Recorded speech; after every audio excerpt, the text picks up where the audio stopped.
அப்பா என்ன பண்ணுவாரு, காசு இதெல்லாம் எடுத்து போய் பரணன்னு சொல்லுவாங்கல்ல, நம்ம வீட்டுல வீடு கட்டுறப்ப அந்த ஒரு சந்து மாதிரி விட்டுட்டு அதுல கொம்பு வச்சு அதுக்கு மேலதான் அந்த பரணெல்லாம் போட்டு கட்டுவாங்க.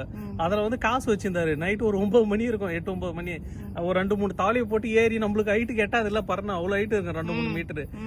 அந்த தவளை மேல ஏறிட்டு போய் காசு எடுக்க போன பாரு, கரெக்டா வந்து எங்க அப்பா எங்கே இருந்து வந்து புடிச்சிட்டாரு என்ன. அப்படியே காசெல்லாம் தூக்கி அவர் மேல அடிச்சுட்டு ஓட்டேன். ஆமா, அவரு என்ன அதாவது அடிச்சுட்டேன் நான் அவர் மேல பயத்துல விசிறிட்டு. ஆனா அப்புறம் நான் திரும்ப எப்படி இருந்தாலும் வீட்டுக்கு தானே வரணும். வந்தது என்ன பண்ணாரு, பெருசா எங்க வீட்டுல அந்த ரங்கு பெட்டின்னு சொல்லுவாங்க, ரங்கு பெட்டி இல்ல மரப்பெட்டி, இவ்வளவு பெருசு இருக்கும், ஒரு 2-3 பேர் படுத்துவங்களா, அதுல போட்டு சாத்திட்டாரு என்ன. எங்க தாத்தா எங்க ஆயா எல்லாரும் கத்திங்க தான், இல்லையே திறந்து விடுறா ஏதாவது ஆயிட போற, அவனை அதெல்லாம் துறைக்கவே முடியாது அப்படின்ட்டாரு. எப்ப திறந்து விட்டாரு எனக்கு ஞாபகம் இல்லை. அவ்வளவு மூச்சுலாம் வரும், அது மரப்பொட்டி தான், அங்க சந்துலாம் இருக்கும், கேப்லாம் இருக்கும், அதுலதான் போட்டு பூட்டி வச்சிட்டாரு. ஆமா, திருடிட்டேன்னு சொல்லிட்டு. இது மாதிரி வந்து நிறைய பேர் வந்து எப்படின்னா சின்ன வயசுல இது மாதிரிலாம் நிறைய திருடி இருப்பீங்க.